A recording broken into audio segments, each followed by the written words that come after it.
లలిత jewellers వారి double ధమాకా offer. అన్ని బంగారు నగలపై తరుగులో 1% తగ్గింపు. పాత బంగారు నగల ఎక్స్చేంజ్ పై గ్రాముకు 150 రూపాయలు అదనంగా పొందండి.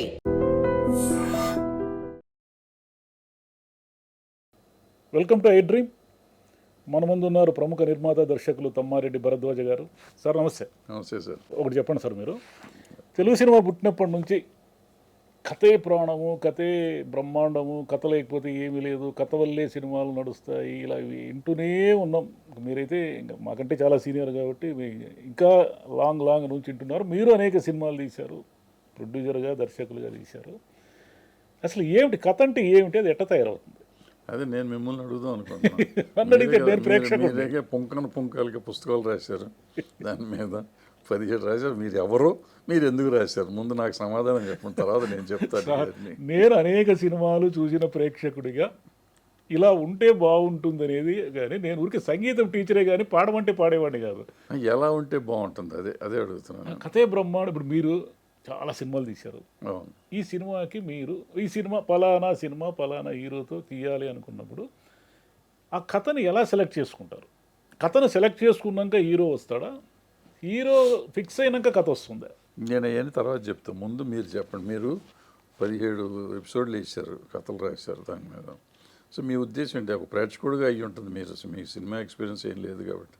సో కంగ్రాచులేషన్స్, మీరు మీ కొరియన్ కనకరాజు సినిమా సో కంగ్రాచులేషన్స్. సో ఇది సినిమా ఎక్స్పీరియన్స్ ఇప్పుడు వచ్చింది అనుకోండి, బట్ అవి రాసినప్పుడు మీకు సినిమా ఎక్స్పీరియన్స్ లేదు కదా. ఏంటి మీ ఉద్దేశం ఏంటి? ఎలా ఉండాలి కథ అనుకున్నా? ఒక ప్రేక్షకుడిగా మీరు అన్ని రాశారంటే మీకు ఎంతో కొంత అవగాహన వచ్చి ఉంటుంది కదా, ఇలా ఉండుంటే బాగుండేది అనిపించి ఉంటుంది. ఎలా ఉంటే బాగుంటుంది అనుకున్నా ప్రేక్షకుడిగా? మీరు ఏ కథ ఎలా చెప్పదలుచుకున్నా ప్రేక్షకుడికి నచ్చుతుందా లేదనేది మనకి మన టార్గెట్ ఎవరు? ప్రేక్షకుడే కదా. అవును. మీరు ఏ సినిమా తీసినా, అది కుటుంబ సినిమా తీసినా, క్రైమ్ తీసినా, హారర్ కామెడీ తీసినా ఏదైనా ప్రేక్షకుడికి నచ్చాల్సింది. అంటే వాడిని 2 లేదా 2.5 గంటలు, కొంతమంది ఇప్పుడు 3 గంటలు కూడా తీస్తున్నారు. వీళ్ళు ఆ 3 గంటల సేపు కథని, కథలోని సన్నివేశాలని, పాత్రల్ని కరెక్ట్గా చెప్తున్నారా లేదా? అది అంటే కథని ఒక ఎత్తుగడ, కథకు ఒక ఎత్తుగడ లేదా ఒక మిడిల్, ఒక క్లైమాక్స్, ఇదంతా ఉన్నాయి. ఫార్ములాస్ ఉన్నాయి కదా. ఇప్పుడు అన్ని ఫార్ములాలు బ్రేక్ అయిపోతున్నాయండి బేసిక్గా. కనీసం ఏదో ఒకటి అంటే మీ జానర్ ఏంటి? ఒక ఫ్యామిలీ స్టోరీ, ఎమోషనల్ స్టోరీ చెప్పదలుచుకుంటే దానికి ఒక పద్ధతి ఉంటుంది. క్రైమ్ అంటే దానికి ఒక పద్ధతి ఉంటుంది, లేదా కామెడీ అంటే దానికి ఒక పద్ధతి ఉంటుంది. అన్నీ మిక్స్ చేస్తే కుదరదు.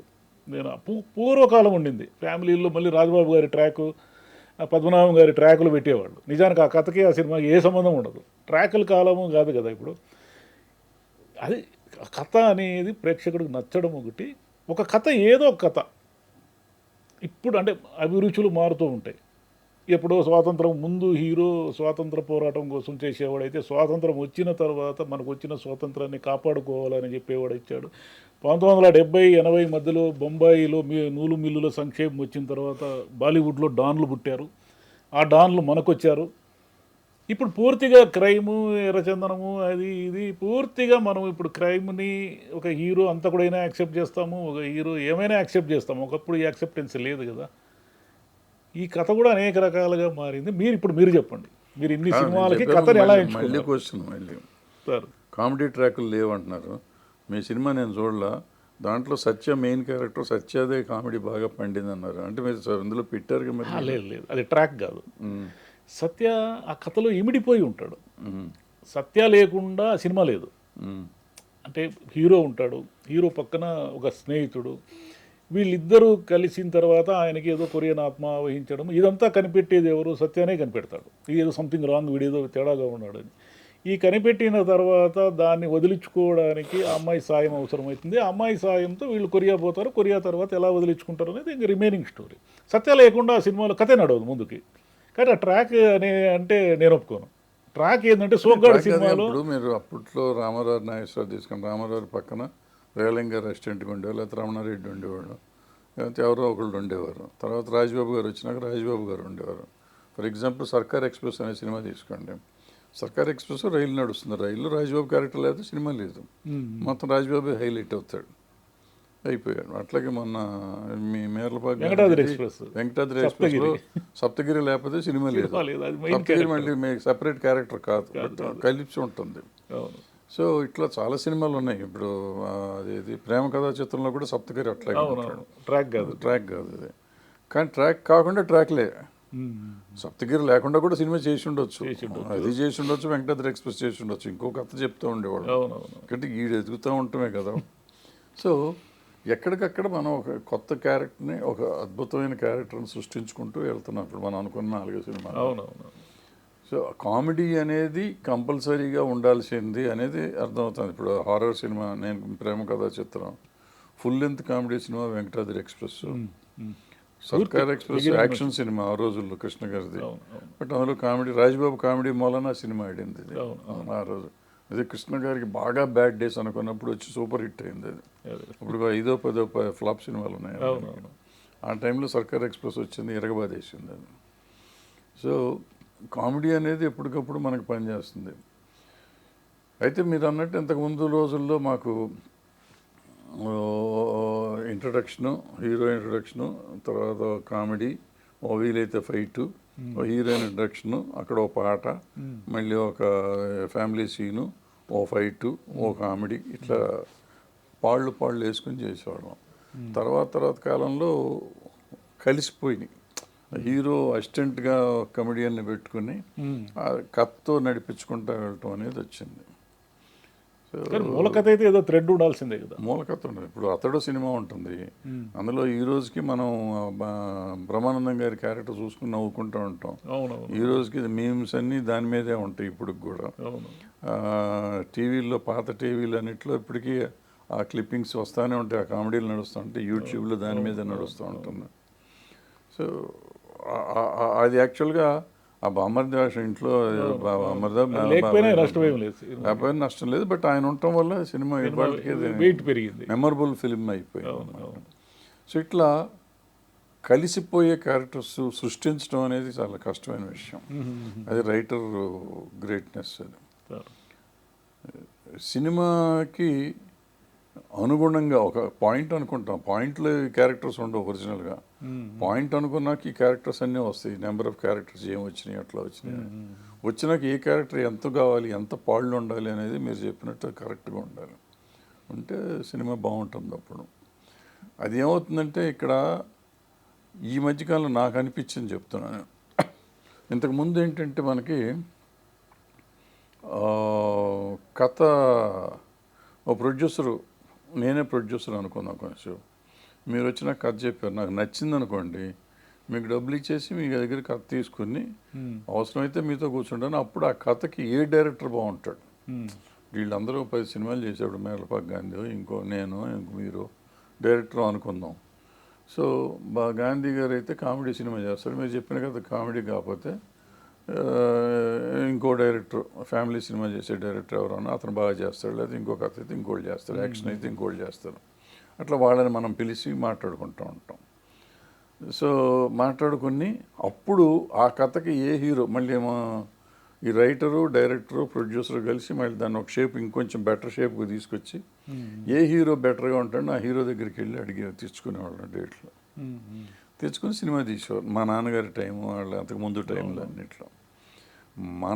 మేము వచ్చిన తర్వాత ఏంటంటే, అప్పుడు కూడా మేము కూడా సెటప్ అయిపోయినాక హీరో దగ్గరికి వెళ్ళేవాళ్ళు. ఎందుకంటే నేను ఎప్పుడు పెద్ద హీరోల దగ్గరికి వెళ్ళి సినిమాలు చేయలేదు, చిన్న హీరోలు, కొత్త హీరోలు కాబట్టి నాకు పనికి వచ్చే హీరో ఎవరైతే వాళ్ళ దగ్గరికి వెళ్ళి సినిమాలు తీసాం, అలా చేసాం. ఇప్పుడు పరిస్థితి ఏంటంటే, మనం హీరోనికి ముందు పెట్టుకుంటున్నాం, ఆ హీరోకి వచ్చిన కథకి ఇప్పుడు ప్లస్ డైరెక్టరు, రైటరు ఒకళ్ళు అవుతున్నారు, ఇద్దరు వేరు కాలం అయిపోయింది. ఇప్పుడు 2 బ్రెయిన్లు పనిచేస్తే, ఒక బ్రెయిన్కి ఇంకో బ్రెయిన్ పనిచేస్తే దానికి అడ్వాంటేజ్ ఉంటుంది.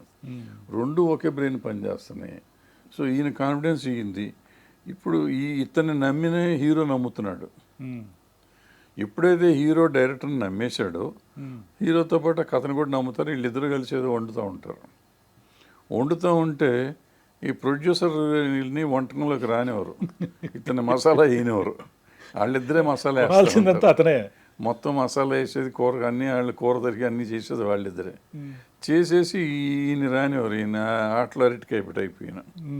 సో దీంతో ఏమవుతుంది, అక్కడ రావాల్సిన చోట రాదు, వచ్చే దగ్గర వస్తుంది. అదృష్టం లాటరీ టికెట్ అయిపోయింది. ఇంతకుముందు లాటరీ టికెటే, బట్ లాటరీ టికెట్ ఎవడది డబ్బులు పెడుతున్నాడు, కొనుక్కున్నాడు. లాటరీ టికెట్ కొనేది యాక్చువల్గా ప్రొడ్యూసరు, కానీ ఇతని జీవితాన్ని శాసించేది వీళ్ళిద్దరు. సో ఇంతకుముందు ప్రొడ్యూసరు తన హక్కు కాపాడుకునేవాడు, ఇప్పుడు అతనికి హక్కులు లేవు. అంటే ఇది తెలిసే మీరు డైరెక్టర్ అయ్యారా? ఎవరు? ప్రొడ్యూసర్ నుంచి డైరెక్టర్ అయ్యారు కదా మీరు? లేదు, నా రోజుల్లో అదేం లేదు, ఇప్పుడు వచ్చింది. ఇప్పుడు నేను ఇచ్చిన హిట్లు ఇప్పుడు వెంటనే ఇట్లా ఈ రోజుల్లాగా ఉంటే నాకు ఇప్పుడు చాలా కోట్లు ఉండేవి. అట్లా లేదు. మేము 2-3 హిట్లు ఇస్తే కానీ మమ్మల్ని పిలిచేవారు కాదు, ఒక హిట్ కంగారు పడేవారు కదా ఎవరు. సార్ ఇప్పుడు హీరోలు కథ ఏదో తయారవుతుంది, ఒక దర్శకుడు బౌండ్ స్క్రిప్ట్ తయారు చేసుకున్నాడు అనుకుందాం. తర్వాత హీరో వచ్చిన తర్వాత ఆయన తన ఇమేజ్ ఏదో, తన అభిమానులు బాధపడతారు ఇమేజ్ అని, అదని ఇదని, ఆ కథని రకరకాలుగా గెలికి మార్చడము. సరే, సూచనలు సలహాలు అనే పదం కంటే కెలకడం అనే పదం ఎక్కువైంది ఇప్పుడు. ఇది ఎట్లా, ఇది ఏం జరుగుతుంది? అంత కాదు కదండి. ఇప్పుడు నేను హీరోని అనుకుందాం కొంతసేపు, నా ఆలోచన అట్లా ఉంటుంది. నేను కెలుకుతాను ఎందుకనంటే నా జీవితం కూడా కదా, అతని పాయింట్ ఆఫ్ వ్యూలో మాట్లాడుతున్నాను నేను. ఆ సినిమా నాకు ఆడకపోతే నా జీవితం కూడా దెబ్బతింటుంది. కాబట్టి నేను నాకు అనువుగా మార్చుకుంటాను. అయితే ఇక్కడ ప్రాబ్లం ఏంటంటే, హీరో మాట్లాడినా, డైరెక్టర్ మాట్లాడినా, ప్రొడ్యూసర్ మాట్లాడినా, ఇందాక మీరు చెప్పినట్టు ప్రేక్షకుడి దృష్టిగా మాట్లాడాలి. వీళ్ళు ముగ్గురు కూడా ప్రేక్షకులే, వీళ్ళ సినిమా కాకుండా బయట సినిమాకి. వీళ్ళు ముగ్గురు, నేను ప్రేక్షకుడిని అయితే ఇది చూస్తానా, నేను ప్రేక్షకుడిని అయితే ఇది ఒప్పుకుంటానా, నేను ఏదో ఫ్యాన్ అంటారు, నేను ఫ్యాన్ అయితే నా సినిమాకి నేను హీరోని కాబట్టి నాకు నేనే ఫ్యాన్ అనుకోండి. మా హీరోకి ఏదో లో యాంగిల్ పెట్టాడు, అది ఎలివేషన్ ఇచ్చాడు, అనిరుద్ధ్ బీజిఎం కొట్టాడు, తమన్ బీజిఎం కొట్టాడు, కెమెరా వాడు చించేశాడు, ఇవన్నీ వేస్ట్. ఎన్ని చించినా కానీ సినిమా బాగోకపోతే ఏం పనికిరాదు. సో మనకి కావాల్సింది ఏంటంటే కంటెంట్ కావాలి. ఆ కంటెంట్ కోసం మనం అందరం తాపత్రయపడితే అది వస్తుంది. కంటెంట్ని వదిలేసి నా ఎలివేషన్స్, నాకు లేకపోతే నా ఫ్యాన్స్, మీ ఫ్యాన్స్ ఎవరి సినిమాని ఒకరోజు ఫుల్గా 4 షోలు ఫుల్ చేయలేరు.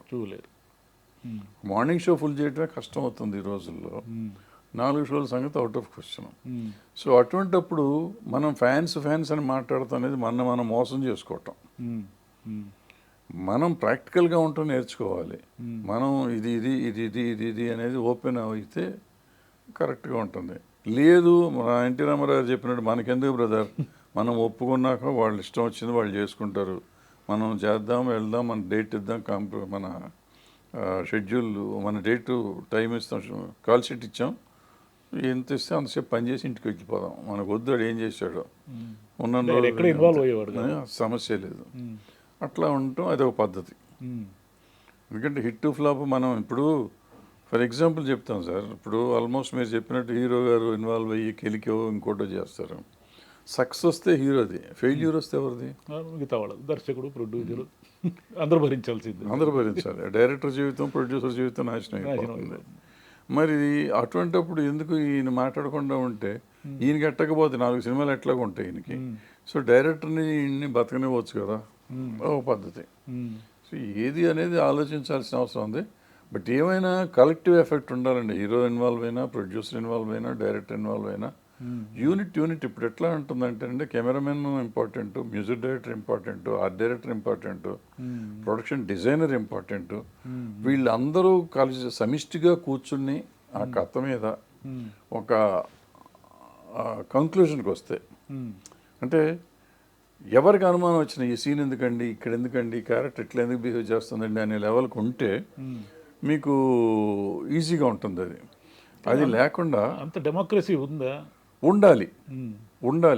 ఉంటే ఇన్ని ఫెయిల్యూర్స్ రావు.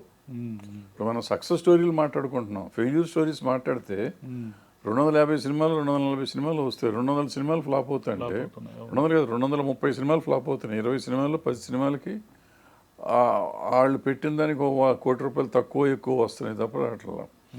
ఇటు తిరిగి 2 సినిమాలు మీకు సక్సెస్ఫుల్ సినిమాలు అవుతున్నాయి, మిగిలిన సినిమాలన్నీ అటు ఇటుగా ఉంటున్నాయి. సో ఇది పోతుంది. ఇది పోయి 50% మనకు డబ్బులు వస్తానికి అవకాశం ఉంటుంది. అంటే మన డబ్బులన్నా మనకు రావాలి కదా, అయితే మినిమం లాస్తో బయటపడాలి. ఎగ్జిబిటర్ బతుకుతాడు, డిస్ట్రిబ్యూటర్ బతుకుతాడు, మనం బతుకుతాం. అనే ఆలోచన కావాలి. అది మానేసి అందరూ ఏలు పెట్టి కాలు పెట్టి దాన్ని నాశనం చేసి అల్టిమేట్గా ఎవరికి వస్తుంది? అదే అల్టిమేట్గా అనిపిస్తుంది ఎవరు? అవును ప్రొడ్యూసర్ ఆర్టిస్ట్కి కొత్తగా వచ్చిన హీరో అయితే ఆడి జీవితం నాశనం అవుతుంది అనుకోండి. పాత వాళ్ళకి ఏమవుతుందంటే వాళ్ళకి ఏం లేదు, ఇంకో సినిమా ఎవడో ఒకడు వస్తాడు, బట్ ఈ ప్రొడ్యూసర్ మొత్తం వెళ్ళిపోతాడు కదా, డైరెక్టర్ మొత్తం వెళ్ళిపోతాడు కదా.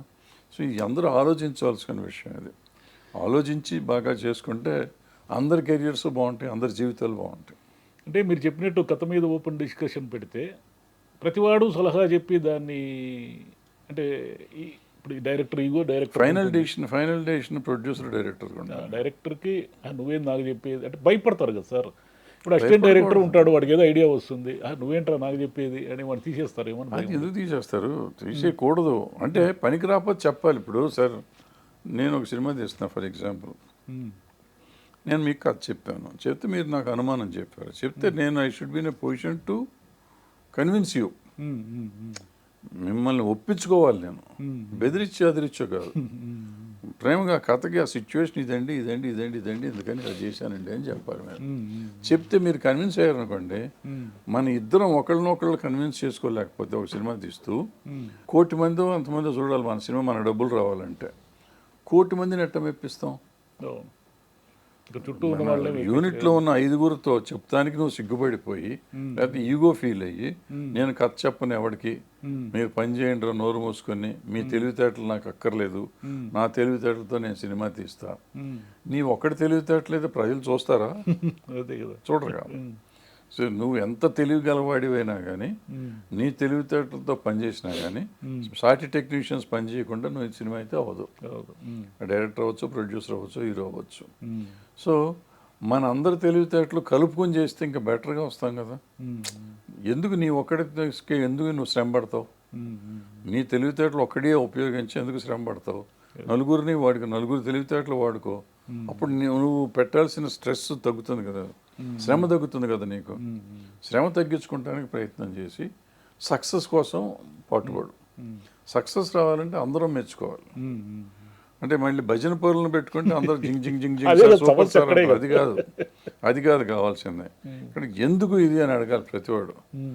కొంతమంది ఈ మధ్య తెలివితేటలు వచ్చిన వాళ్ళు ఉన్నారు, ఎందుకు మనం అడగమన్నాం అని చెప్పి ఓవర్ ఎక్స్పో వచ్చి అనవసరమైనట్టు కూడా ఎందుకు అని అడుగుతారు.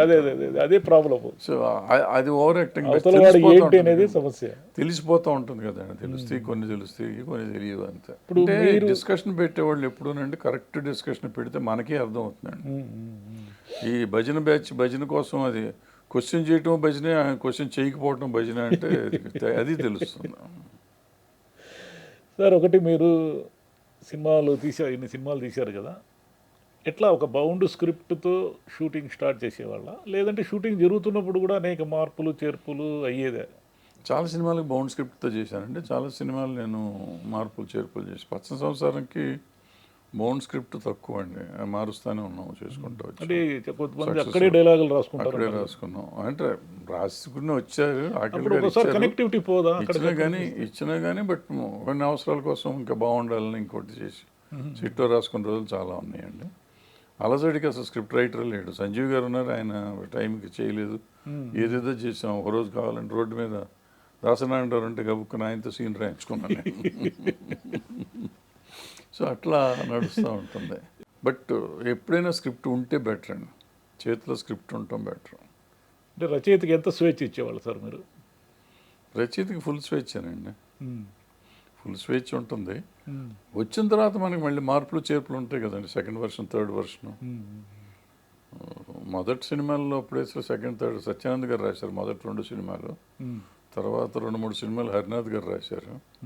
ఆ సినిమాలకి పెద్దగా వర్షన్స్ అడగలేదు నేను. బట్ మిగిలినట్టుకు వచ్చేటప్పుడు కొన్ని వర్షన్స్ రాశారు, కొన్నిటికి రాయకుండా కూడా జరిగినాయి ఈ సినిమా. సార్ మీరు ఇప్పుడు కొన్ని వందలు వేల కథలు, అవునో కాదో నాకు తెలియదు కానీ కొన్ని వందల కథలు అయితే గ్యారెంటీగా విని ఉంటారు. దాంట్లో సినిమాలు తీసినవి అనేది పక్కన పెడితే ఈ కథలు అనేక మంది సార్ మా దగ్గర ఒక కథ తింటారని ఇప్పటికి కూడా మీకు వచ్చి మీ సలహాను సూచన మీ యాక్సెప్టెన్స్ రిజెక్షన్ ఏదో దానికోసం వస్తారనుకో, మీకు వినగానే తెలిసిపోతుందా ఇది సినిమా పనికొచ్చే కథ పనికిరాని కథ అని?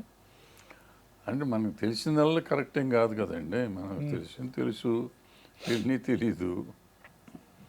ఫర్ ఎగ్జాంపుల్ ఫస్ట్ ప్రొడ్యూసర్ అవ్వగానే మా ఊళ్ళో శివుడు ఏదో అరవింద్ గారు చేశారు ఒక సినిమా, అదే మా ఊళ్ళో మహాశివుడు ఏదో. మా ఊళ్ళో మహాశివుడు. అది తమిళ సినిమా రిలీజ్ అవ్వగానే అది కొందాం అన్న మా నాన్నగారితో అప్పుడు జైలా. అంతులేని కథ తమిళ్ రిలీజ్ అయినప్పుడు అవళ్ళూరు తోటరు కథ కొందాం అన్నా నేను అది వర్కౌట్లో. మొదట్లో నేను ధర్మదాత తమిళ్ చూసి ఎంగ ఊరు రాజా చూసి కొందామంటే కొన్నారే, సూపర్ హిట్ వచ్చింది. ఈ తర్వాత ఈ 2 సినిమాలు మనం కొందామంటే ఈయన ఏదో కుదరలేదు, ఆ టైంకి ముందు వాళ్ళు కొనేసారు, అవి 2 సూపర్ హిట్లు అయిపోయినాయి. అట్లాగే కథలకు వచ్చేటప్పటికి మన శ్రీవారి ప్రేమలేఖ, శ్రీవారి ప్రేమలేఖ సూపర్ హిట్. అది నా జ్యోతిలో కథ వచ్చాను, పెద్ద కథ, చాలా హిలేరియస్గా ఉంటుంది. అది కొందామని నేను చాలా అనుకుంటా ఉంటే ఆవిడ ఎక్కడో అక్కడ జంషెడ్పూర్లోనో జబల్పూర్లోనో ఎక్కడ ఉండేవారు రైటర్, ఉమెన్ రైటర్. సో ఆవిడ అడ్రస్ తెలుసుకునేసరికి జగదీష్ బాబు నాకంటే ముందు వెళ్ళిపోయి నాకంటే ముందు రైలు ఎక్కేసి కొనుక్కొచ్చి రామోజీరావు గారు తీశాను. అట్లాగే సుందరి సుబ్బారావు నేను రాయించిన కథ మన ప్రొడక్షన్కి చేద్దామని, నేను చేయలేని పరిస్థితి వచ్చేసరికి రేలంగి నరసింహారావు గారు చెప్తే ఆయన రామోజీరావు గారు అది చేశారు. సో ఇట్లా సక్సెస్ఫుల్ స్టోరీస్ చాలా వరకు నేను అనుకున్నవి బయటికి ఇవ్వటం కానీ బయటికి వెళ్ళిపోవటం కానీ జరిగినాయి. అంటే ఇది అస్సలు ఆడదు, ఇది వేస్ట్ కథ అనుకొని ఆడిన కథలు ఏమైనా ఉన్నాయా? అవి ఉన్నాయండి. ఇవాళ సూపర్ హిట్ పెద్ద సినిమాలు ఉన్నాయి కదండి. నేను థియేటర్లోంచి బయటకు వచ్చేసి సెన్సేషనల్ హిట్ లేని సినిమాలు ఉన్నాయండి. అంటే అది మన టేస్ట్కి ఉండాలని రూల్ ఎక్కడ లేదు కదండి. ఇప్పుడు పెద్ద హీరోలతో చేసేటప్పటికి వాటికి లాజిక్లు ఉండవండి. లాజిక్ లేకపోతే మనకు నచ్చకపోవచ్చు, ప్రేక్షకుడికి నచ్చుతుంది. సో కొంతమంది హీరోలకి కొన్ని లాజిక్లు ఉండకూడదు. ఇప్పుడు రజనీకాంత్ గారికి, అప్పట్లో అమితాబ్ బచ్చన్ గారికి, ఇప్పుడు బాలకృష్ణ గారికి, వీళ్ళందరికీ లాజిక్లు ఉండకూడదు. వాళ్ళ కథ వెళ్ళిపోతుంది. వాళ్ళు రైలుని ఆపుతారా, ఏనుగుని వెనక్కి పంపిస్తారా, ఏనుగు వచ్చి ఆయనకి దండం పెడుతుంది, ఇవన్నీ నడిచిపోతూ ఉంటాయి అన్నీ. సో అవి ఎందుకు అంటే ఆయన బాలకృష్ణ గారే చెప్పారు కదా, ఇప్పుడు చూస్తే నాకు నవ్వు వస్తుందని ఆయనే చెప్తున్నాడు కదా. సో అవన్నీ మనం పడుచుకోకూడదు అనమాట. వాళ్ళకి అట్లాగే ఉంటాయి. ఇప్పుడు ఫర్ ఎగ్జాంపుల్ ఇందిరా సినిమా వచ్చిందంటే, ఇందిరా సినిమా వచ్చినప్పుడు అంతకుముందు బాలకృష్ణ గారి సినిమాలు 2-3 సినిమాలు వచ్చినాయి. సమరసింహారెడ్డి, రెడ్డి అవే కథ, ఇదే కథ ఇది కదా. బాలకృష్ణ గారు చేసేసారు, సెన్సేషనల్ హిట్ లేని ఇందిరా ఎందుకు చూస్తారని నేను అనుకున్నా. మామూలుగా చూసిన సినిమా అంతా చూసి యాక్చువల్గా మధ్యలో లేచి వెళ్ళిపోవాలా, బట్ అది పెద్ద హిట్ అయింది. చిరంజీవి గారికి అప్పుడు పెద్ద ఒకే కథ, అన్నీ ఒకటే కథలు. సో ఇందర్ సింహారెడ్డి, పరమసింహారెడ్డి, సమరసింహారెడ్డి, ఇంకో సింహారెడ్డి అన్నీ ఒకటే కథలు. అన్నిట్లోనూ ఒకటే కథ ఉంటుంది, నడుస్తూ ఉంటాయి అట్లా. సో ఆ కథలు ఆ హీరోల్ని బట్టి తేడాలు ఉంటాయండి. అవి అది ఎందుకు వచ్చిందంటే చిరంజీవి గారికి అది వెరైటీ అయిందండి. బాలకృష్ణ గారికి మళ్ళీ తీస్తే వెరైటీ అవ్వకపోవచ్చు. తర్వాత బాలకృష్ణ గారితో తర్వాత వివి వినాయక్ ఏదో 20 సినిమా తీశాడు. ఇప్పుడు ఇవన్నీ ఈసారి రైళ్ళు ఎగరేద్దాం అనుకున్నాడు, ఏదో 20 ఎగరటాలు అయిపోయింది ఆ రోజుల్లో. సో అది ఆడలా మళ్ళీ. బట్ ఈయనకి మాత్రం ఇది పెద్ద హిట్ అయింది ఇంద్ర. సో ఇట్లా హీరోల దగ్గరికి వచ్చేటప్పటికి కొన్ని సినిమాటిక్ లిబర్టీస్ తీసుకోవచ్చు. బట్ మిగతా వాళ్ళ దగ్గర తీసుకునేటప్పుడు మాత్రం కథ అనేది ముఖ్యం అవుతుంది. కథ చెప్పే విధానాలు విఠలాచారి గారు ఒక విధానంగా చెప్పేవారు, విశ్వనాథ్ గారు ఒక రకంగా చెప్పారు, జంజాల్ గారు ఒక రకంగా చెప్పారు, కేవీ రెడ్డి గారు, బిఎన్ రెడ్డి గారు ఒక రకంగా చెప్పారు, ఆదుర్తి సుబ్బారావు గారు ఒక రకంగా చెప్పారు, వి మోహన్ గారు ఏది కొత్తది చెప్పలేదు, ఇప్పుడు పాత సినిమాలు చెప్పేవారు ఆయన. సో ప్రత్యేకాత్మ గారు ఒక రకంగా చెప్పారు, టి కృష్ణ గారు వచ్చినాక ఒక దీన్నే మార్చేశారు. అట్లాగే మాదాల రంగారావు వచ్చి ఏ డైరెక్టర్ని పెట్టినా కానీ ఆయన ఒక థియరీ చెప్పాడు, ఎర్రజెండా థియరీ చెప్పాడు. ఆ థియరీ ఆయన ఫెయిల్ అవుతున్న రోజుల్లో మళ్ళీ నారాయణమూర్తి గారు వచ్చి ఆయన జెండా పట్టుకుని ఆయన వచ్చాడు. ఆయన కూడా కొంతకాలం వరకు సూపర్ సక్సెస్, అందరు హీరోల్ని తన్నేశాడు. ఆయన నెంబర్ 1 హీరో అయ్యాడు కొంతకాలం. అయిపోయినాక ఆయనది ఇది అయిపోయింది. బట్ కన్సిస్టెంట్గా చిరంజీవి గారు, బాలకృష్ణ గారు అప్పటి నుంచి ఇప్పుడు దాకా నడుస్తూనే ఉన్నారు. వాళ్ళ కథలు వాళ్ళకున్న పరిధి, ఎందుకంటే వాళ్ళ కాస్ట్, వాళ్ళకి ఒక ఫ్యాన్ఫేర్ ఉంది మొత్తం దీంట్లో. ఫ్యాన్స్ అని చెప్పేవాళ్ళు కాకుండా మనలాంటి సామాన్య ప్రేక్షకుడు కూడా వాళ్ళ సినిమాలకు వెళ్తారు, చూస్తారు. అది ఎలా ఉన్నా చూస్తాం. సో ఫ్యాన్స్ అని అంటారు, వాళ్ళు ఫ్యాన్స్ కాదు. ఫ్యాన్స్ చూడాలంటే అన్ని సినిమాలు ఫుల్ అవ్వాలి కదా. అప్పట్లో వాళ్ళని అభిమానించే మనలాంటి వాళ్ళు కూడా ఉంటారు. వాళ్ళు మనం అభిమానించేది బాలకృష్ణ గారిని అభిమానించవచ్చు, చిరంజీవి గారిని కూడా అభిమానించవచ్చు, వెంకటేష్ గారిని కూడా అభిమానించవచ్చు. మనకి ఏ సినిమా బాగుంటే సినిమాకి వెళ్తాం. అవును. సో మనలాంటి వాళ్ళకి కూడా నచ్చేటట్టుగా ఉండే సినిమాలు చేసుకుంటారు, వస్తే నడుస్తుంది. అలాగే వాళ్ళ కెరియర్స్ అన్నీ వెళ్ళిపోతా ఉన్నాయి. ఫార్ములా అంటూ ఏమీ లేదు.